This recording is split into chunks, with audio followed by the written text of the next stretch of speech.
Welcome to Tailgate Talk. It's Ritter and Tasker. Wags out again this week as he's doing his pitching coach duties for the Lake Country Dockhounds baseball team. You can go check them out. Their new ballpark they built right there in Oconomowoc. It's right by Wisconsin Harley-Davidson, right there, kind of in the backyard of it. Familiar with it off of I-94 in Oconomowoc. Wanted to wish a happy belated happy birthday to Eric Tasker. Thanks, man. Appreciate that. It's been quite the week. Yeah. You're like, oh, another week over. As I'm laughing and coughing now. Any beverages or anything consumed as part of the celebration? You know what? It's kind of a crazy week. We are actually going and celebrating my oldest stepchild's graduation in Madison this weekend. Okay. So there will definitely be beverages consumed. We have like a million things that we're trying to get done, so we didn't actually get to celebrate on our birthday as we were making stuff for the graduation party and all that stuff. Yeah, we just keep thinking like there's just so many things that are coming up between the graduation this weekend. We've got like a bunch of other like family things, and then like Eric Church is coming up, and there's just so many events with our country station. And then we'll have high school graduation in June, and then it's Father's Day, and then it's like there's just so many things for the next 6 weeks. So we keep talking about that, how it's it's like, man, I just want to get out and go fishing, or I want to get out and I want to go play golf, or whatever that might be. It's like, yeah, I mean, at some point in June I probably will. That's right. Yeah. So, welcome to the world of a busy summer that you get booked up with things. I know like my June is look kind of the same way. I've got some stuff planned. The first weekend, my wife's in Minneapolis to go see Eric Church. On the second weekend, then I've got a fishing tournament the third. And the fourth week, we've got something planned. And then we get like, oh, here we're Summerfest. Then once I get done with that, I think it's like a week off. And then I've got my second tournament of the season in July. So it's just like everything back to back. Then we got like, I think 2 weeks, and then we're headed off to Canada. Like man, summer's already planned. You see how this past winter, how I never got on the ice because life just completely just stacked up.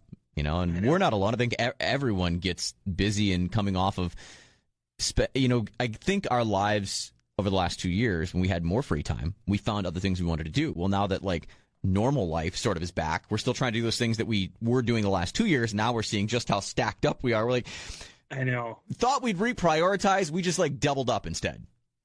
Pretty much. And, all of the events that have been postponed for the last 2.5 years now are all coming back together. So, it's like Kenny Chesney is tonight, and just, there's just so many things that have been pushed off. So then not only do we have the slate of everything that is booked for this year, we have everything that's been rescheduled as well. So it's crazy, man. But it's I don't know, I know that we're already looking forward to like our first weekend that we don't have anything to do, that we can just load up the kayaks and get out and just go and enjoy the weather. But super fortunate. It's supposed to be like, it was like 90 degrees on our birthday, so we couldn't have asked for a better day, that's for sure. Absolutely.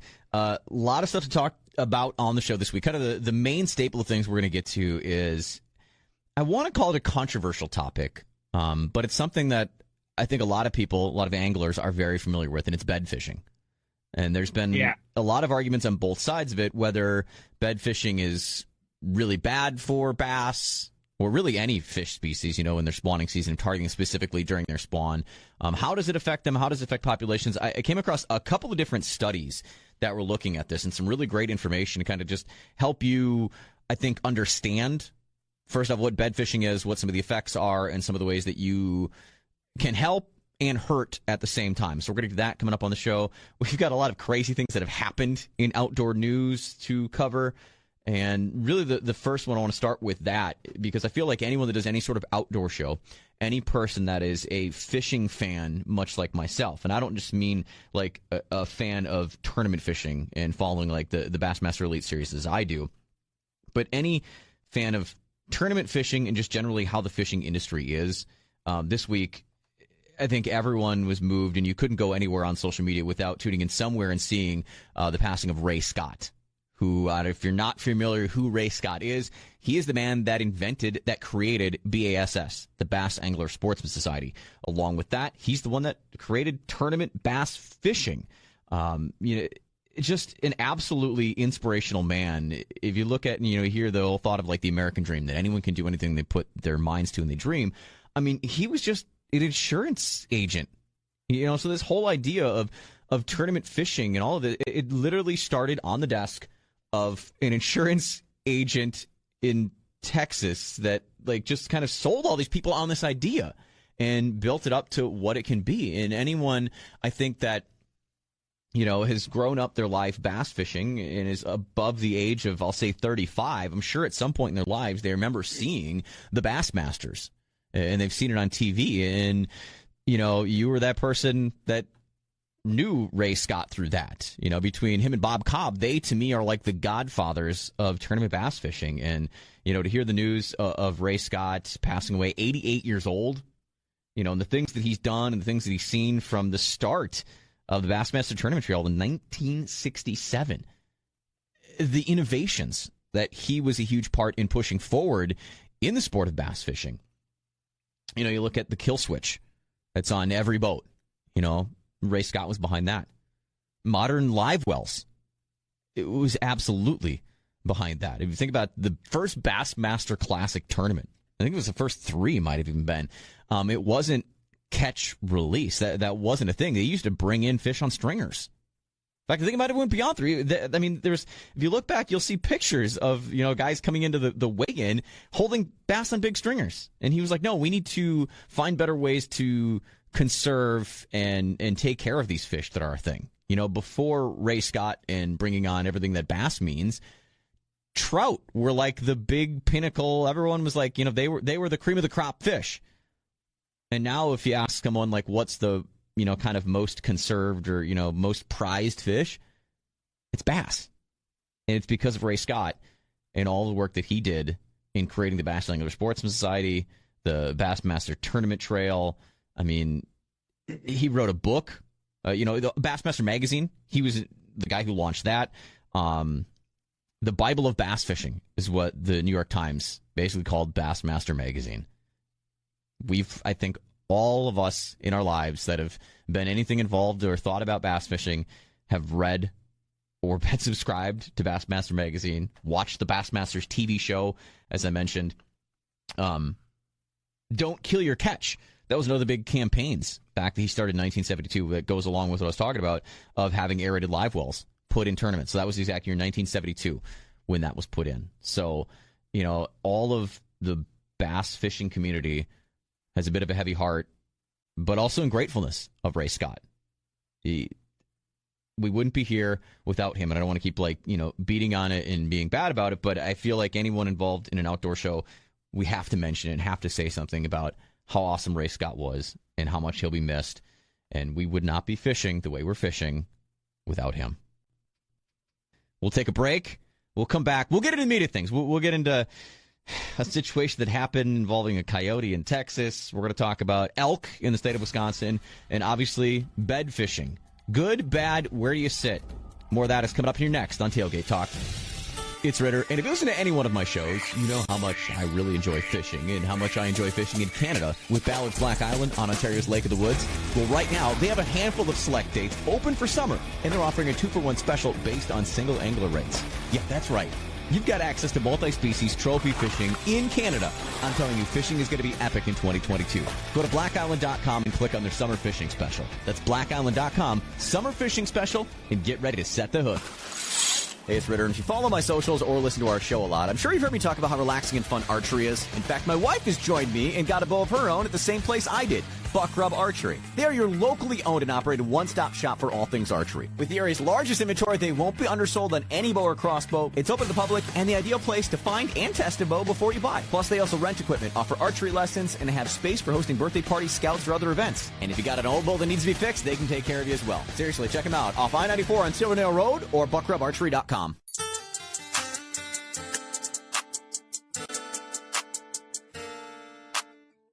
Welcome back to Tailgate Talk. It's Ritter and Tasker. Don't forget you can follow us on socials at On The Tailgate. I'm at The Real Ritter, at Wisco Bow Hunting. If you want to get Eric Tasker, Wags out this week, as we were just talking about and kind of, giving our own little tribute to the great late Ray Scott, the godfather, the man of bass fishing. And there's something you actually wanted to add in with that, Tasker. One of his famous quotes is, "A bass is too valuable to catch only once."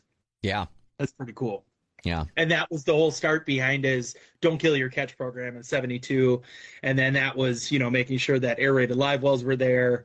And then immediately released after live weigh-ins. That's just, that's crazy that it all started from one guy. It's awesome. Bassmaster, Bassmaster.com has a great write-up on all of the great things from Ray Scott. So don't want to beat on that too much.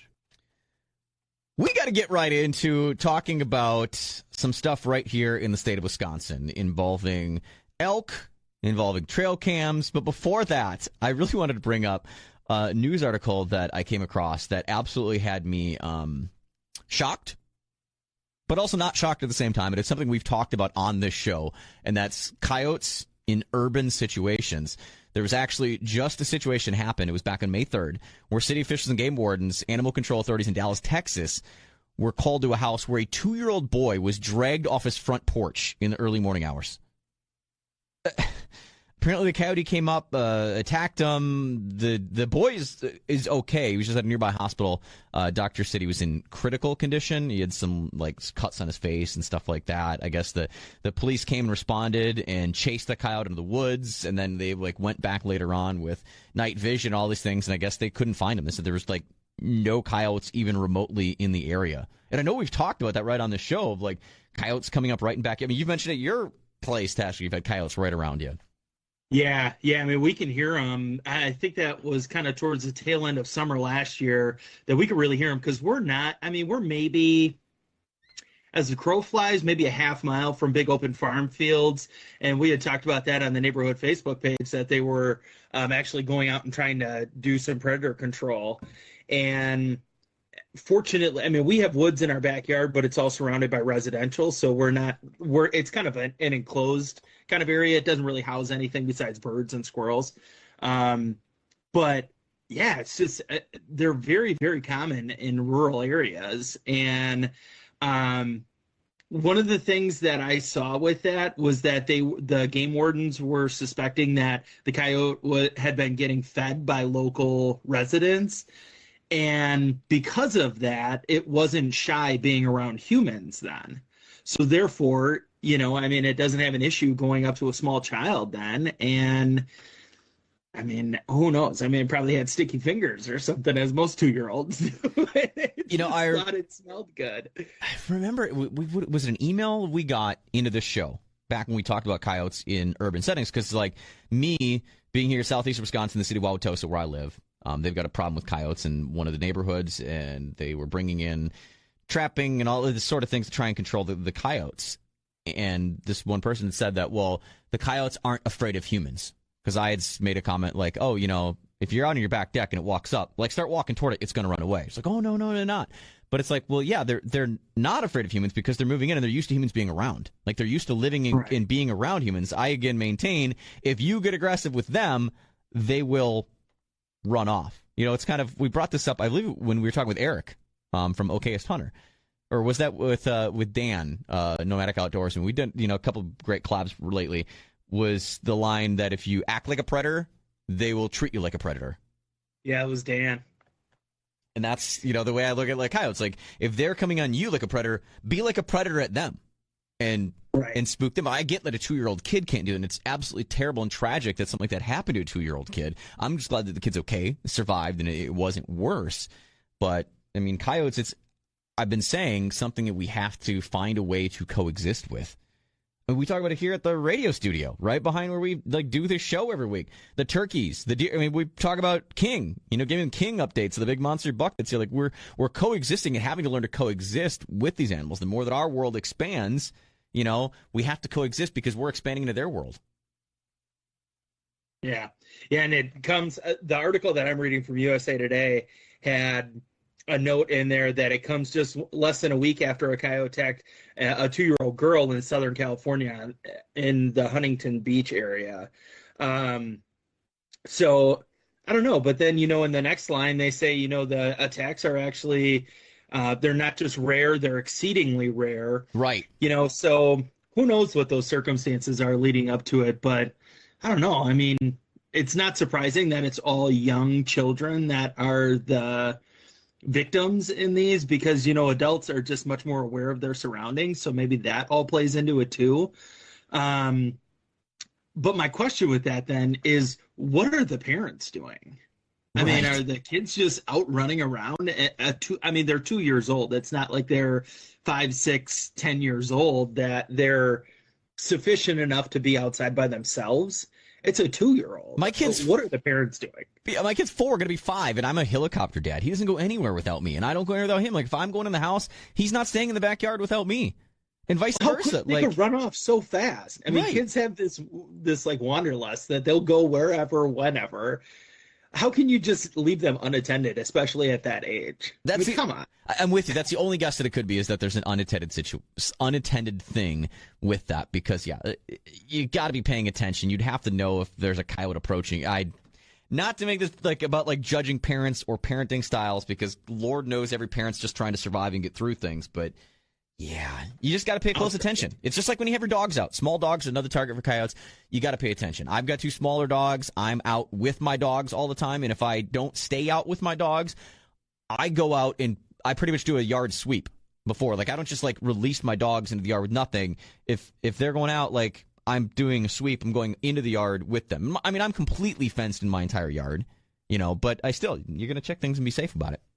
Yeah. Do you ever see that? I know you've got little dogs. So, do you ever see that video that was going around social media where the family has one of those harness, it's almost like a life vest, but like a fully covering vest for their small dog, that they actually upfitted with porcupine spikes on the back so Nice. that they couldn't pick up the dog.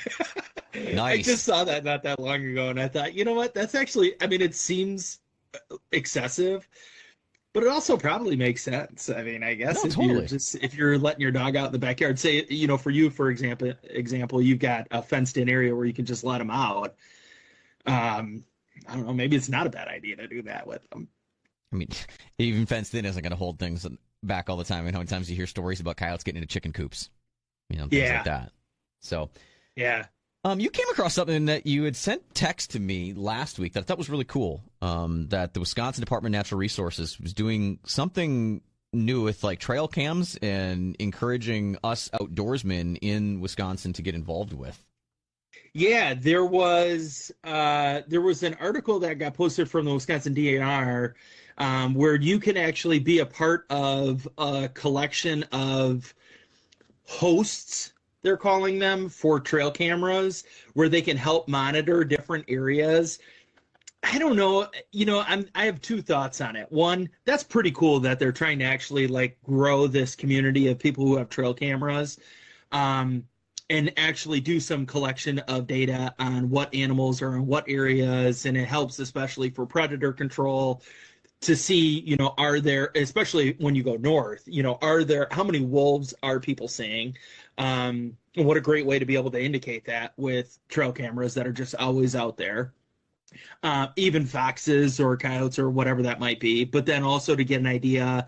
We're going to talk about it with the elk herd. That's another way that it's just another monitoring system for them. So it's pretty cool. The other side of that is, are they grasping at straws to try and get a better idea of what the herd populations are, or what some of the different wildlife populations are for different areas? Because there's been all this controversy over how many wolves are there actually, or what is the actual deer population. Trail cameras probably aren't the best way to indicate how many deer there are, because there's a million of them. But with wolves, at least, being around that 1,000 number, there might be a better way for them to indicate that. But is it a ploy for them to try and hone in on the number of species that are out there, or hone in on the population of different species that are out there? I don't know. So I'm kind of both ways. Yeah, it's cool, but is it just also kind of a grasping at straws to try and get a better indication of what's out there? It might be. I like it. I think it's just another tool. When you're trying to study anything, and I mean, let's face it, when you're setting possession limits and, just trying to figure out overall population stuff, it's all a study. It's all studying things. And the more tools you can have to get you the data that you need, I mean, I think it's great. And there's so many people that utilize trail cameras already anyway. So why not outreach to the people that have these trail cameras and ask them to help you with some information? There's not even outdoors like people that hunt. There's people that just like have trail cameras on their property just because they like to get pictures of wildlife. They're not even using them in a hunting situation. They're just getting pictures of stuff. So to even get those people to come forward with data that's going to help, I think it's cool. Yeah, it's interesting. So it looks like there's a couple different ways to be a part of it. One is specifically for the Elk Project. So you can see that there's an outline of different monitoring areas. So Black River Falls, we know that there's a population there. Clam Lake, of course, which is where it all started. And then the Flambeau River State Forest. So there's a couple different ones that you can do for that. And then there's also just a statewide project where it looks like there's going to be 6,000 survey blocks to monitor their own snapshot of Wisconsin areas of individuals choosing. Both private and public land, which I think is nice. I mean, there's no reason to rule out one or the other. And then requirements of that is that you have, for participation, include access to at least 10 contiguous acres of public or private land, basic computer skills, and then access to high-speed internet and ability to check the camera every 90 days or at least once a year. Okay. So, yeah, interesting that they're trying to, do something different and engage the outdoor community. I mean, it's grown so much in these last 2 years now with people actually spending more time outdoors.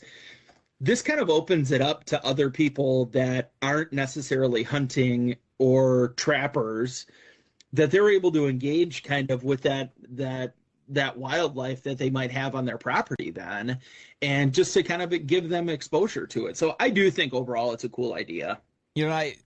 I agree. And I think like this show and a lot of people I know like embodies the whole thing of like the people that don't hunt and fish. They're still a part of the outdoors and still a part of the outdoor community. And to get them involved, I think is great. It shouldn't just be, people that hunt and fish, but people just generally enjoy nature and generally enjoy the outdoors. That it's great. You mentioned elk too. Wanted to quick throw out there.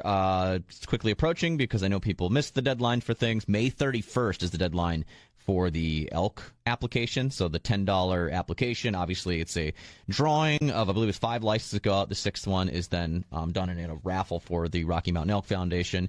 $7 of that 10 goes directly to elk management and research in Wisconsin through the Rocky Mountain Elk Foundation. So it's great the work that they've done to help bring on that population of elk here. So I guess last year four bull elk tags were issued to state hunters, and then obviously they got to give them to the Ojibwa tribe for part of that thing. We've talked about the working with tribes with wolves before. Elk, the exact same situation.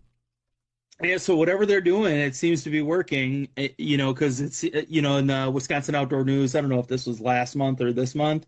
But the elk herds are growing. Cover page article is elk herds are growing. They're spreading out. Herds stand at 360 plus without the new calves being born for this spring, including, let's see here, 197 cows, 94 bulls, and then 75 calves from last year. So total, that's 366, and that's not including, any that would be born this spring then, which is pretty cool. The central zone, which is that Black River Falls herd, stands at 259 with 153 cows, 57 bulls, and then 49 calves. So they're starting to slowly grow, to be interesting just to see how quickly they can kind of, you can only have so many calves every year, obviously, so it's not like it's going to grow in a matter of 2 years, but, be curious to see where it is in 10 years. I mean, I just can't imagine, say in 15 years or in 20 years, we've got, just throw out a number without any background, 20,000 elk that are out there. I mean, it'd be crazy to just start seeing elk up north like you see deer. I want Because they're that. just so big. I know. Wouldn't that be cool, though? As you're just saying that, what's going through my head is I would love for a time in my life for elk to be widely distributed through the state again. And I don't mean like in huge numbers, but exactly that. You could be in the northern part of the state and could potentially cross paths with an elk anywhere, that they can they will have spread out enough throughout the state that it's not like we're looking at 2 or 3 very small portions of the state where these herds stay. Like, I would love for them to be so much more widespread through, because the northern part of the state, I think, is such great elk habitat as well. Through a lot of, look at the whole Nicolay National Forest and that entire area, just how vast that is. It would be great. So it's great to see the expansion and what's happening and the growth of the elk herd, and just awesome stuff. That's cool, though. I mean, there's people that hit deer all the time. I just can't imagine the damage that an elk would do. Don't want to go there. Don't want to go there. Not at all. Right. But yeah, so we'll have to see. There's a new research team based out of Hayward as well. You were talking about up north in the Nicolay. Up in the Hayward area, there's going to be a 3-year study that's conducted just talking about different trends with birth rates and survival rates as well. Right now, they're thinking it's about 60%. So, if it grows, 60% this year, if it for the calves, if it grows 60% this year, out of 100, that's 60. So then you add on another 60, and then soon it'll be hundreds every year being born. So I don't know. It's cool, man. It'll be interesting just to see, where it stands in like 5 years. That's how awesome. is the progression? As we're talking about the elk herd spreading, another problem of something spreading across the state of Wisconsin that you don't necessarily think about in springtime, especially lately with the weather we've had, fires. DNR setting out a very high fire danger across the entire state of Wisconsin. I know you might be thinking, like, what do you mean fire danger? Like, it's been like the wettest spring and we had nothing but rain. Like, my mud started to dry and it rained again, like, immediately. Well, the fire danger doesn't really come from like the ground being wet or rain. If you think about what happens in the fall, things die off, winter comes through, covers everything in snow and ice, things continue to die, they sit on the ground, all that dead stuff is there. It's all on the ground. That dead stuff is the perfect tinder for wildfires. So that's why the entire northern part of the state, basically, if you go north of like Washington, if you take over like Washington County to like La Crosse County, draw a line straight across the state there, or Ozaukee and La Crosse, I guess I should say. And you go north of there, it's very high fire danger because of exactly that. They had so much more snow, so much more things have been covered. And we were talking about just like last week in the show, the fact that there's still ice was on northern Wisconsin lakes. Like, would there be fishing openers with ice on lakes? And as that started to like really quickly melt away, you're then left with all this dead stuff on the ground. And that's causing for a really, really bad situation between dry and the heavy winds that we've had the last few weeks in and around the Midwest. That's the recipe for spreading wildfires. And I think we talked about on this show about wildfires out west and saying that exact same thing, that it's not what you would think of with wildfire. Normally out west you think of, wildfires and the big spread ones. Like, why do they spread so much? Well, it's all the dead stuff on the ground that makes it easy to catch fire and then spread onward hours. The wind just continues to push that. So DNR issued annual special burning permits to debris piles, burn barrels, and that's the biggest thing that's a culprit, I think, of some of these smaller wildfires is people that are doing burn barrels or, again, trying to rake up their leftover leaves and dead stuff on the ground and burning that, and then the wind blows that stuff. Well, now you've effectively burned very, very many miles of acreage. They say avoid all outdoor burning until conditions improve. Operate equipment, chainsaws, off-road vehicles, things like that, early in the morning or late in the day to avoid sparks at peak burn hours. Secure dragging trailer chains. You ever think about that? That like sparks just coming off of, like trains and your chains on boat trailers. And then they say, obviously, report fires as early as possible. Dial 911 so that it doesn't spread and take out a lot of land. One thing that you only mentioned once in there was wind. We've had so many days of high wind lately that it doesn't take much. And if there's a flame that's happening, I haven't heard it yet this year, but I remember last summer, Sherry and I were talking about doing just a contained fire in the backyard. And I didn't realize until the next day that it was a no campfire Yeah, burn ban situation. restriction.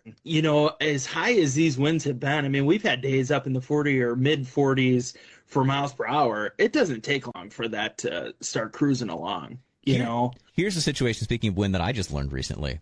I've had like gazebos on my property. I've had like a big like kind of gazebo on an outdoor patio, and then I've had like a small like grill, like a gazebo thing that covers my grill. That, again, these have been there since I've owned my house. It's been 6 years that we've been there. We bought the house, I put all the stuff up, whatever. Well, last fall, and that huge windstorm we had, I mean, it was borderline derecho. Both of those pieces of furniture, so to speak, the giant, it was like a 10 by 12 like gazebo thing, and then my smaller was an 8 by 5 grill gazebo, both got like ripped out and blown across my yard and just absolutely wrecked. So I've ordered new ones. I put up the grill gazebo a couple weeks ago, and it was like the next day. It's been picked up and thrown over a fence I have in my neighbor's driveway. Oh, no. I mean, people bonkers. have to worry about that with trampolines too. Oh, exactly. It's just such a flat sheet that those things will pick up. Okay, so you've got how many gazebos? Just the two. So just the two. Okay, do you know what this sounds like? Go ahead. It sounds like the barns out at Wags Farm. How many barns? We've yes. got the grilling gazebo. We've got the party gazebo. It's more like a tent, so to speak. You know what I mean? It's like, the 4 legs, and you got like the canopy, the cover, just kind of get out of the sun, or like my grill, so it can be covered. And I can stand there while it's like pouring rain, and be covered and fine. So that's all it is. But I've been trying to figure this out because they've never had a problem with these things blowing around. They were like lightly anchored, whatever. So I set up this new one, and it gets blown, like picked up and blown in my neighbor's yard. I'm like, what? Why have I lived here all this long, and now wind is suddenly such an issue? It's never been a thing in my life. Because I then re-put up this grill gazebo, had some damage to one of the legs, contacted the company. They're supposed to be sending new stuff. And I'm like, well, at least I'm going to, stand it up. I don't want to take it apart, so I'm going to try and, stand it up and weight it and, all this stuff. I don't want to anchor it until I get the new pieces, and then I'm going to, fully anchor it down to the ground. It happened again that it got blown over. But at least this time it just, tipped straight over into my driveway. And I'm still like, what's going on with this wind? Didn't dawn on me until I realized it just the other day. My neighbor 2 doors down had some tall arborvitaes that were along his property line. He just cut down all those arborvitaes. Were they dead? No, or he just wanted to get rid of them. But now as I realize and I look, I'm like, oh my gosh, I can see a giant tunnel all the way down my block. Right. Of places I never had before. So now this wind, it's like this big, by getting rid of those trees, it's now created this open venturi. Those trees used to soak up a lot of that wind. It's not there anymore. So now the winds in my backyard are so much worse than they were. Which has got me worried about I like to have fires in my fire pit, and I grill over open fire and stuff all the time we've talked about in the backyard. How's that going to affect it now? You're going to have to wait down those pups. They're going to blow away. Oh, jeez. So, anyway, enough on wind, enough on fire. Just be safe with things. Again, if you're in the northern part of the states, no burning for right now. The DNR will issue things, as we get forward with that. But want to get into the meat of the main portion of the show this week. And this is something that is controversial depending upon what side of the fence I think you sit with it. And I'm talking about the impacts of fishing for spawning bass, bedded fish. Targeting large and smallmouth bass when they're spawning on nests is pretty popular, in the springtime. But like I said, somewhat controversial because bass are aggressive nest guards. They're protecting eggs, larvae, they're fry from all kinds of predators, including crawfish, bluegills, gobies, even other bass will eat them. As a result, as anglers who are looking to locate spawning bass, they can, obviously get there and trigger those quick strikes from bedding bass, and it makes it easy to catch them. But the question is, should we be doing it? Should we be targeting bedded bass? And this is something that a lot of fisheries biologists and scientists across North America have started to question and look at of whether it's good or bad and what the actual effects are. Because there's a lot of information that's thrown around out there of is this good? Is this bad? It takes fish off beds. The babies all get killed, this and that. Fish never return back to beds. Well, there was a study by researchers at the University of Illinois that was conducted with largemouth bass in a lake in southern Ontario. So they looked at the question of how angling pressure impacts nest fidelity, or basically the repeated use of nesting sites by bass from one season to the next. Scientists found that high catch and release angling pressure on male bedding bass caused those fish to exhibit significantly reduced nest fidelity in future spawning cycles compared to fish that were caught and released only once. Basically saying, while fish are captured only once, they return right back to that nesting site 87% of the time. And that's not just like right away. I'm saying the next season they'll return back to that same nesting area. Fish that are caught multiple times only return 27% of the time. Nearly 97% of fish that are captured only once remained on the nest and completed the parental care during that season and the next spawning season. Now, why does it matter next spawning season, whatever? Well, think about what that does. They say angling at nesting bass can cause them to avoid using those same nesting sites, which is going to move them to different areas. The different areas that they may go to find places to nest could then affect future reproductive seasons. So by taking fish off the bed, it's not necessarily just like now this season. It's the more you condition them to they are going to be caught in that situation. I mean, think about like you accidentally bump your hand on the stove and you get burned. Ow. Okay, I don't want to do that again. If you keep getting burned, eventually you stop going to the stove. And they're finding that that's the situation that's happening with some of these bass. And that's just looking at whether they're still using the same nest. That's not even looking at the fact of like, in a tournament situation where you pluck them off the bed, drive them, 20 miles across the lake and re-release them there. There has been some situations that bass have been found that, yes, they will make the trek all the way back to that nest, like within days or hours even, depending on how far it is to get back. But will they do it again the next season? Or again, will they be moved and just stay closer in the area where they were released? That's one question. Okay, so that's talking about largemouth bass. Now let's look at brownfish. Obviously, smallmouth bass, far more nomadic. They often are referred to as wolf packs. They definitely pack up much more, I think, than largemouth bass do. And fishing them on shallow beds is a huge thing in the springtime in the Bay of Green Bay. Researchers from Ohio State University examined the role of catch and release on some smallmouth in Lake Erie. So very, very close to here, I think applicable for any Great Lakes situation. They were looking at specifically the emphasis on the impacts of invasive round gobies. Huge nest problem for bass. They were using a bunch of underwater video footage to kind of observe these nests. Basically, they would put underwater cameras near bass nests, catch the fish off the nest and observe what happens while the fish were off the nest. Well, they found as soon as a male bass was removed from the nest, the round gobies would move in so quickly, and they're consuming both unhatched eggs as well as already hatched smallmouth larvae. How about this? Is going to blow your mind. The study determined gobies can consume on average 2,000 eggs from a nest before the male can return. Wow. So they could consume all smallmouth bass, all the offspring already born, and eggs, off an unguarded nest in as little as 15 minutes. Holy cow. So they say, if the number of surviving smallmouth bass embryos drives adult population size, managers should consider angling regulations that reduce interference with nesting males, thus limited the effects of round goby on smallmouth bass nests. And typically, the males are the smaller. You see two fish on a bed, the bigger one is usually always going to be the female. The males are typically always smaller. But the males are obviously the more guarded ones. The males are going to be easier ones to catch. The females are a little trickier, a little harder. So it's a real delicate thing. I mean, do you start setting seasons? I know there's a specific area within Lake Michigan in the Door County area where they actually still have smallmouth basses closed. You can't even fish them, catch and release, between, I think it was opener and then through, I believe it's the end of this month. There's a window where it's closed for even catch and release in smallmouth. Because exactly that. They're just trying to give the smallmouth that opportunity to stay on nest. They were doing studies in Florida also on the larger, Florida strain largemouth bass, found roughly the same data, around the same numbers of, again, looking at 87%, they return the next season, only 27%, if they're caught multiple times. It's kind of crazy how the correlations between Florida and Southern Ontario are showing the exact same data. So, all right, obviously, on this show we have opinions, but at the end of the day, we also say, you do you. I'm not here to tell you how to fish or whatever, but these are some of the things that you can do to minimize your impact on bass spawning success and help make sure that those fish are still around and keep coming back and keep spawning in the same areas. Going back to Ray Scott, who we mentioned to start the show, of we want to conserve the fish that we love and we like to catch. Say first, use only artificial lures. Deeply hooked bass that gobbled up that night crawler or lively minnow are much less likely to survive. I mean, their chances of survival go down so much, think about it, they could swallow it, things like that, whereas like a quick lip-hooked artificial jig or soft plastic obviously puts the fish in much better condition to survive. When you catch a bass, immediately release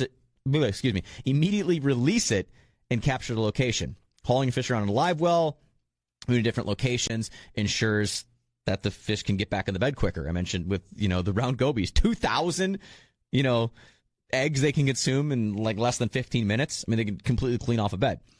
They also say after you catch a couple, move on. So if you locate an area with like a high density of nests and you catch a couple of fish, move on. That does two things. It allows a higher percentage of nests to stay undisturbed, but also forces you to search out new locations, which can expand your knowledge for more productive spring fishing spots as you move forward in years in the future to become a more complete angler. I like that one the best. That's like the coolest tip that I've seen that came from this study of scientists, that catch a couple, move on. And it makes you better and helps the fish at the same time. Who's doing that, though? That's what I want to know. That's the question. Don't you get in a hot spot and then you just keep thinking, oh, we're just slaying them here, man. I'm not going anywhere else. It's in the spawn time and spawning fish and bedded fish. Like, yeah, I don't like necessarily fishing. I have become far more of an offshore angler anyway. Like, I love kind of offshore fishing. I guess maybe this goes back to like my growing up in the Great Lakes. There's so much offshore fishing done there, and the years spent walleye fishing. There's a lot of offshore. Beating the bank is not my favorite way to fish. I mean, I'll do it, and you got to do what you got to do to catch the fish. Flipping at beds, again, it's not necessarily my favorite way to fish, but you got to do what you got to do to catch them. The scenario of spawn time is where I really like the catch, photo, release type tournaments. Sure. Or the immediately like catch, weigh, release versus the whole drag around the live well. Like, again, I love the Bassmaster Elite Series. I love Bassmaster. I love the spectacle that is a weigh-in.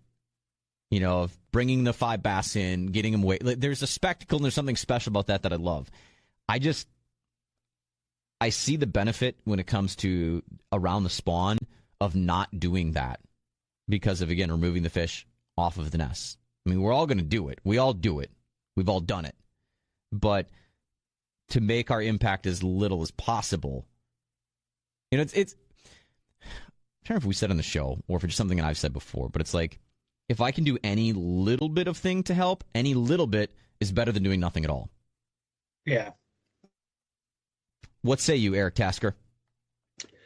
Yeah, man, I definitely hear that. I mean, I think that the average fisherman, though, I think that it goes back to what I said. I feel like people I don't know that people are as aware as they could be. I mean, people who do it all the time, anglers who are getting out all the time, they're much more aware of their surroundings and the seasonality of it, and they'll probably heed that advice. But I just feel like most people, they're just going to get on a school of fish and they're just going to keep throwing them back. And in the grand scheme of things, yeah, I mean, we got to try and do whatever we can to just try and keep a healthy fish population. But I just feel like the normal person isn't going to be aware enough of what their impact might be. That's what I think. That would be my initial comment. Yeah, I think really this is an issue or a thing that really only comes up to like hardcore bass anglers. To guys that fish tournaments or something like that. The average Joe Six-Pack angler that's out on the weekend to, fill a cooler with some fish and eat them, even if it is bass. The controversy, can you eat bass? That's a topic for a whole other day. I haven't talked to Ritter before, I guess. And I've mentioned that. I've got a video I did, the bass and the half shell on my YouTube channel. I love smallmouth bass. Like, how excited I get. I love brown fish. I love smallmouth. But also, I kind of like a little black and smallmouth bass. It tastes delicious. Yeah. The one thing I was going to say about this with spawning is, you can find some of these pictures where you can get, people who are out, and whether that's right off the shore or whatever that might be, it's really kind of amazing what nature does. Yeah. Because if you get out there, it looks like a golf ball, with all the dimples. A beehive. I mean, it's honeycomb. I mean, this is just this is maybe, if I had to guess, it's probably 20 feet by 20 feet. There's probably 50 beds in this small little area. And it's just cool the way that they kind of make that work. And it's not something that you typically would stumble upon, I would say. But you can if you see these pictures, it's just kind of amazing how they build these little nests in these beds, and they're all right next to one another. So it's Yeah. not even like they're all, they're scattered out and somebody's trying to protect their spot. I think that's kind of amazing. It's really cool to see that. Seeing pictures of, the picture that Tasker talking about we're looking at together it looks like a honeycomb mentioned. It's a whole bunch of little divots and holes all padded into sand. It's a bunch of bluegill beds. It looks cool to see it like that, like from above the water. With the advancements of sonar and technology, it's really cool to see and really easy to spot out with side imaging now. Oh yeah. I mean, For sure. you say that you don't stumble upon that often, and you might not, walking around the bank or kind of just like driving around, because there's wind. Sometimes you won't be able to see through the water as well. If you're not wearing good polarized glasses, you don't. But it is very clear as day when you roll by it with your side imaging that you see exactly that, just that spot of and you can even sometimes see like little bright spots inside the dimples. And that's your fish sitting on the bed. I mean, it's real clear on side imaging now. Yeah. Yeah. That's the one thing that I thought of, that I've been seeing a lot more of that lately. Just different articles and things that have been coming up in my feeds that it's, Mother Nature's kind of a crazy thing. Jurassic Park taught us that nature finds a way or whatever, or nature will always find a way. Yep. Nature will always find a way. Anything you want to quick, say or get in as we wrap up? Hopefully we can get Wags in with us pretty soon, and we'll start looking at. It's been weird, like we've done 2 shows now without guests after we're on a hard roll of things. I know. I mentioned we got to get John and Vince back in with us, and if you follow us on social, so again it's @on the tailgate. Vince tagged us in a video the other day. He caught his first muskie, jacked up. He's got a future as a professional wrestler in this video. Just like went out. It was like, oh, we got a fish that. Oh, it was like one of the most fun things that I've seen in a long time. But it was like, I feel this just embodies a lot of people that are getting out fishing and getting out and doing things in the outdoors. You get the first something of the year, you shoot a big buck or whatever it is, to just feel that excitement. That's what makes the outdoors. And those of us that enjoy outdoor sports, it's so cool, so cool. And not only does he have the delivery of a WWE star, he's got the build of it too. He was posting topless like fishing photos all day on the opener. I'm like, my God, this dude is jacked, and his first comment after opening day was, "I am so sunburned." It's so funny though. The opposite of me. I can't wait to get out with those guys. Yeah, we're definitely gonna get a muskie trip together. Maybe that's when we get them back on. We'll try and do a day trip. We'll go out and we'll do like a little morning, kind of throwing some baits, and then we'll record and chit chat and hang with those guys. But looking forward to that. I know for sure after we get rolling here through the elite season, we're going to get Gussie back on with us. I know they're getting ready to roll out and head off to Lake Fork, and they're getting kind of that next second half swing of the Bassmaster Elite Series. We'll definitely be getting Gussie on with us at some point in time to chit-chat about that stuff. And I think that's pretty much I think that's it, man. Pretty much about it. I hope you get out soon. I know I won't be able to, but hope you're able to get out and today. Start using that fish finder. Today we're getting the yak out of the maiden voyage here, and looking forward to doing some fishing. And then I think every weekend from here on, I'm going to be spending some time in the water, even if it's only got 4 hours on a random Friday or Saturday or Sunday, whether it's afternoon, morning, evening, night. I'm going to get out, get some time in. I got to get on the water because June 18th is creeping up fast. That's going to be the first tournament that have been this year. And then July 30th is the second tournament. So, yeah, we're getting ready. Wow. Both on bodies of water that I know really well, which I think is a great way to get into, because we've talked about, I've done, kind of the co-angler side of things and fishing in tournaments before, but a step forward and then now go into a kayak, it's a completely different world. And so as I'm going to start stepping into tournaments, why not set myself up for success and get in ones that are bodies of water at least I'm comfortable with, that I know quite a bit about. So I will be on the Winnebago system for the second tournament. So the Bay of Green Bay or all of Lake Michigan, whatever, for the first tournament. And then Lake Winnebago, which is, another body of water I know pretty well. So we'll talk more about that as we go through things and, whatnot here on the show as we just share general stories, because I'm sure I'll have some tales of failures because, let's face it, I don't expect to do much more than to get my teeth kicked in because, that's what happens.